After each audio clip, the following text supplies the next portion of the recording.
Governor, good to see you again. Thanks for coming back. Always a pleasure, Sean. Thanks for having me.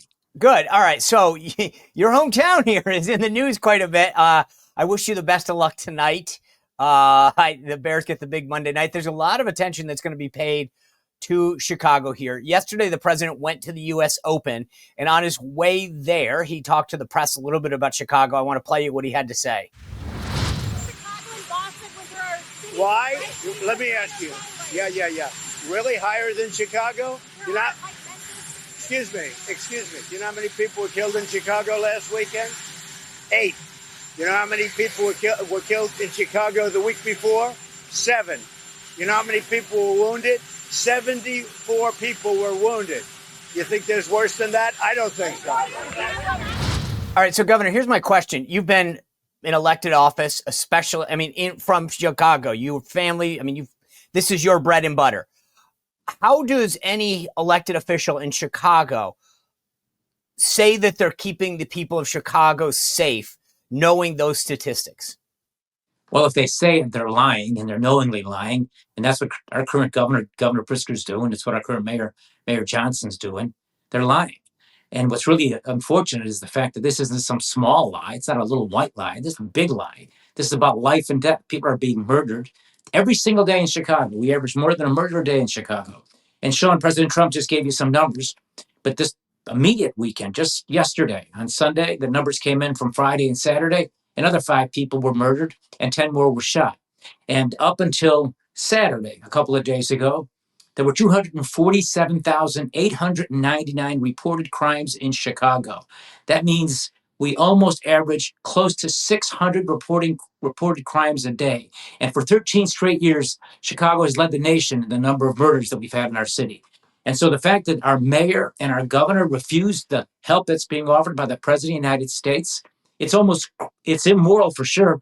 It seems to me it ought to be criminal, because it's like looking the other way when you have a chance to save lives. And in 80% of the murder cases, those are Black lives. So Black lives matter to Democrats only when it comes to votes. But they won't work with Donald Trump and the president of the United States to be able to actually save those lives by taking the offer of help that President Trump has suggested. And worse than that, Sean, they're fighting him. It isn't just that they're saying, no, we don't want your help.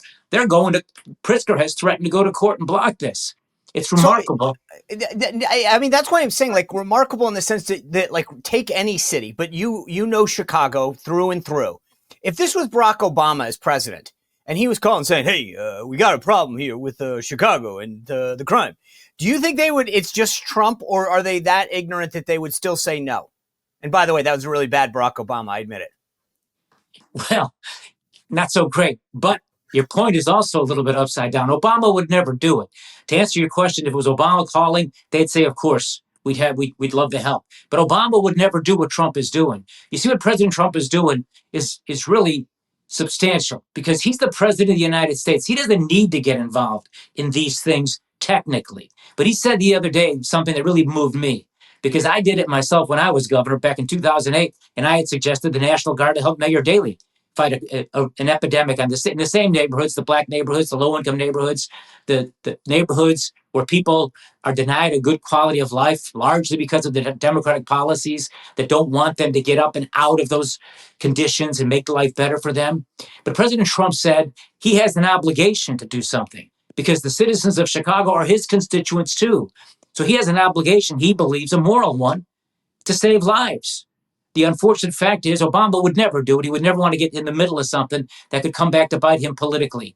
But if Obama did make the call, these same Democrats, Pritzker, Johnson, and all the other Democrats would, of course, said yes. But they're playing partisan politics. I'm sorry, Sean. No, because as you're talking, I'm thinking, Governor, I'm like, okay, so Chicago is blue, Illinois is blue. You have a Republican president reaching out and saying, I want to take care of a blue state in a blue city that I'll never get any kind of credit for. Right. But also, he's not up for re-election. Right. I'm thinking as you're talking about this, that right. The irony of this is normally like a second-term president would be trying to take care of their base, trying to help everyone out. He's not spending time shoring up like Oklahoma and Montana and saying, I want to make sure that those governors get the resources they need or help them in the midterms. Any benefit that he would potentially politically yield won't help him in the midterms. No one in like red states are going, yay, Chicago's safe. Right. What you're saying is absolutely right. It speaks so highly of our president and his love for the citizens of our country, irrespective of where they live. And let me tell you something. It's a blue city and a blue state, but we're black and blue because of all the violent crime we have here. Again, think about this. Nearly 600 reported crimes a day in Chicago. And the president of the United States is willing to invest political capital and his position and the political dynamic to actually help save lives, largely black lives and Latino lives, because 95% of the murder victims in Chicago are black and brown, 80% black, and the other 15% are Latinos. So when he offers this kind of help, any Democrat governor who cared about his or her constituents would say, by all means, Mr. President, I disagree with you on all kinds of things, but by all means, thank you for the help. We need the help. We want the help. We know it's going to work. We know we will save black lives and brown lives and other lives because it's working in Washington. Please send me as much as you can, as soon as you can. That's what a good governor and a good mayor does. We got rotten leaders here, a rotten governor and a rotten mayor, because they are looking the other way as people are getting murdered every single day in Chicago. Hey guys, I hope you're enjoying this conversation, but if you're looking for a way to get to sleep tonight and stay asleep, I've got the answer for you. For over a year, I've been taking Beam's Dream Powder. It has made a world of difference. I fall asleep faster, I stay asleep, and I wake up ready to go. If you want to join me by taking one scoop every night before you get to bed, go to shopbeam.com/Spicer. Use code word Spicer at checkout for up to 40% off. Trust me, everything stems from a great night's sleep. Go to shopbeam.com/Spicer, code word Spicer. All right, back to the conversation. And don't fall asleep yet. So, Governor, I said you know Chicago through and through. I've been to like the Magnificent Mile like twice. So I know enough to be dangerous. Like I know the South Side versus the Magnificent Mile, and that you guys definitely have the White Sox and the Cubs kind of thing going. That's it.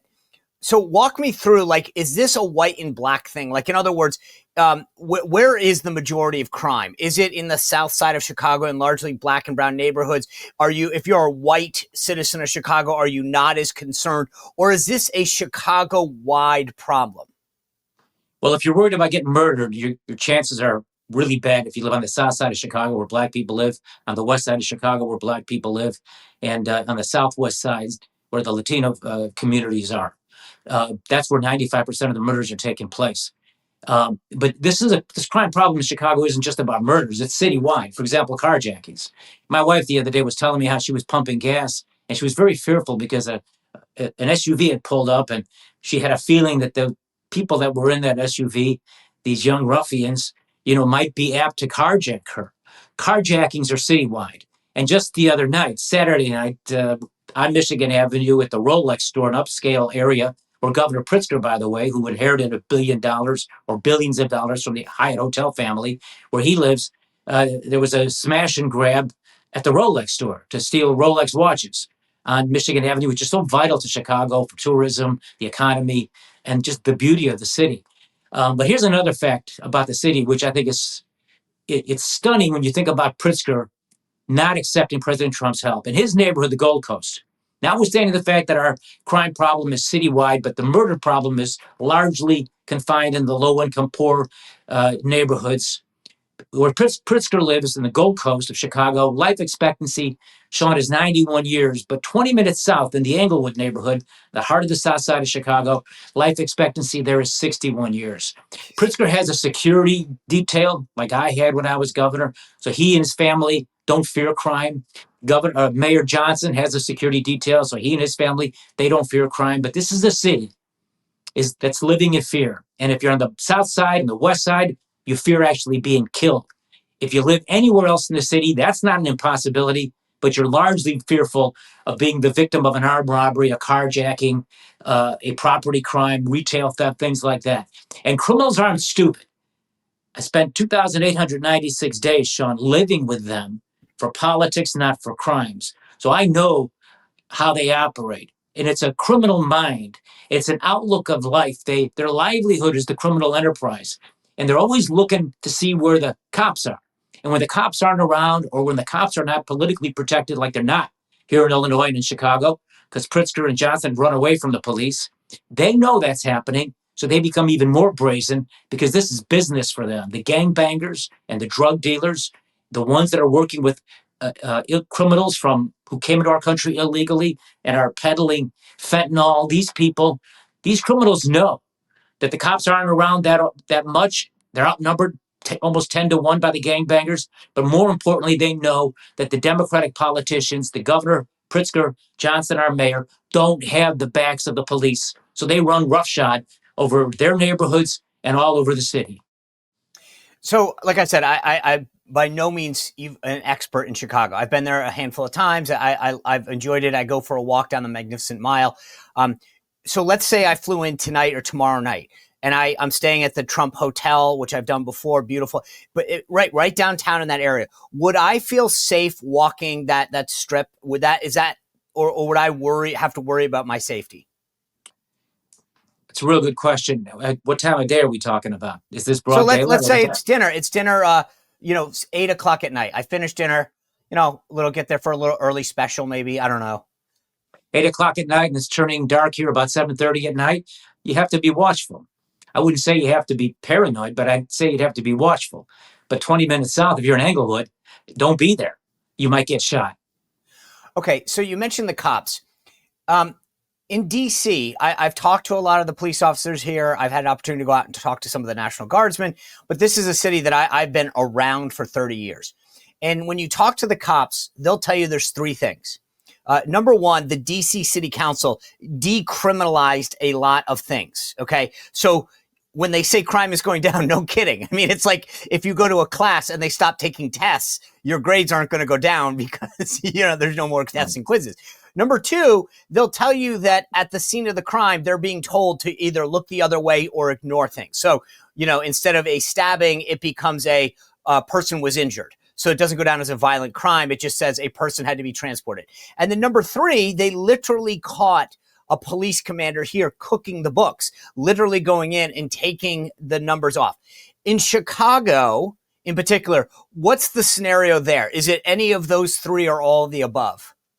It's all the above, and they're cooking the books. Because the numbers I gave you are probably the most conservative numbers that exist, that the actual numbers are probably even worse than that.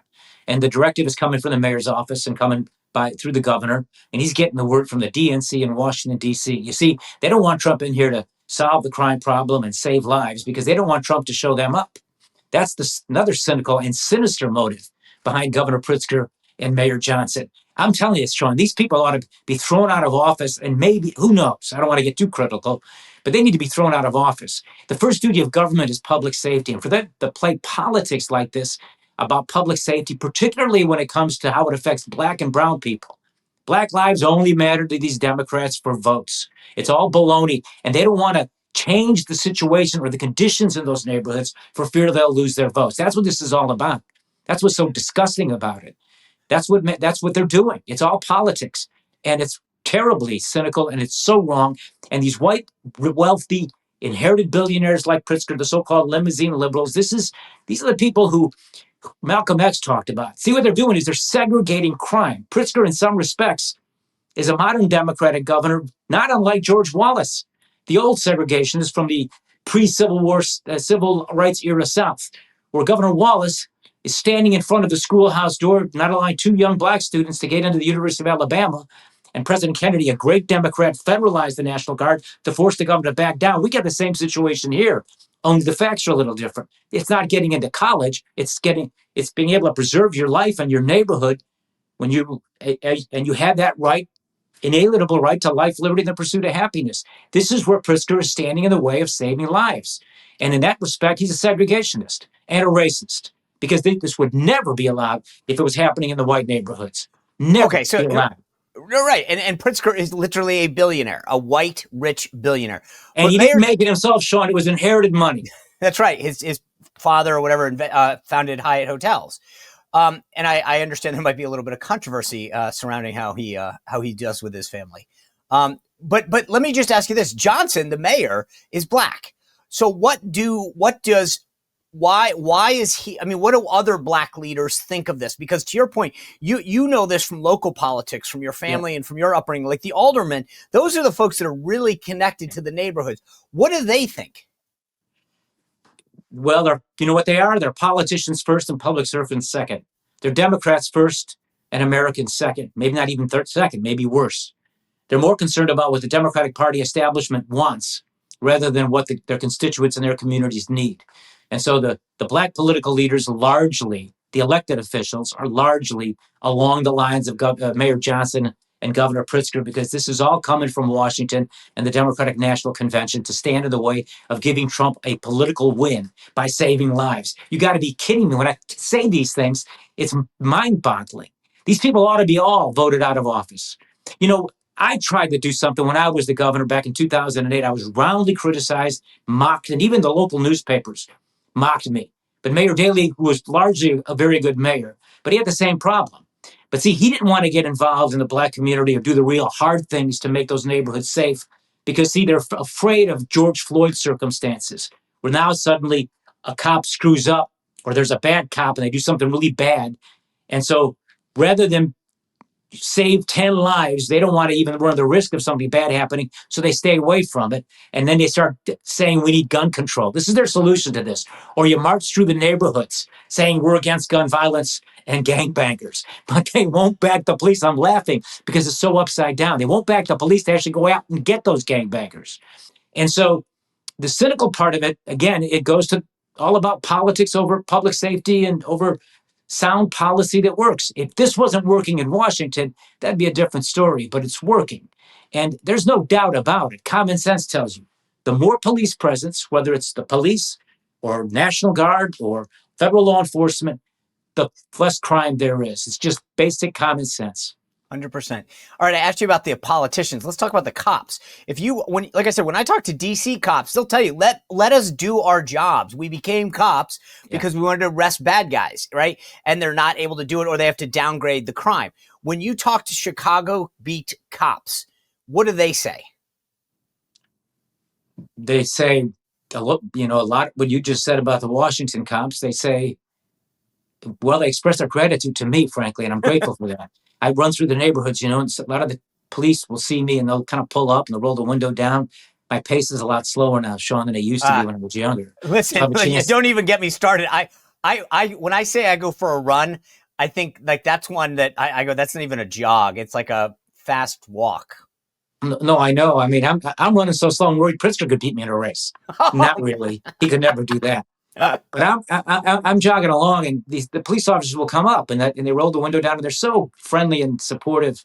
And I'm, of course, so grateful for them for a lot of reasons, not the least of which is they kept my family safe when I was hijacked from office and sent away for 8 years for politics, not for crimes. But no, when I talk to them, they say exactly what you're saying about what the Washington, D.C. cops are saying. And they love President Trump. That's one political leader they know has their backs, and they know that the Democratic politicians don't. And they didn't like Rahm Emanuel, because they feel like he sold them out. They didn't like Lori Lightfoot, though she, compared to Johnson, frankly, doesn't look so bad. And they don't like Pritzker because they can see what he's doing. So no, they're very afraid of doing their jobs, and no bail laws and running away from the police and not giving the police the resources they need to do their jobs. All of that is adding up to the kind of record crime levels that we're facing here in Chicago. In all the neighborhoods, but when it comes to actual homicides in the black and brown neighborhoods. Well, if you enjoyed this content, make sure to like this video, subscribe, and click the notification bell to get more.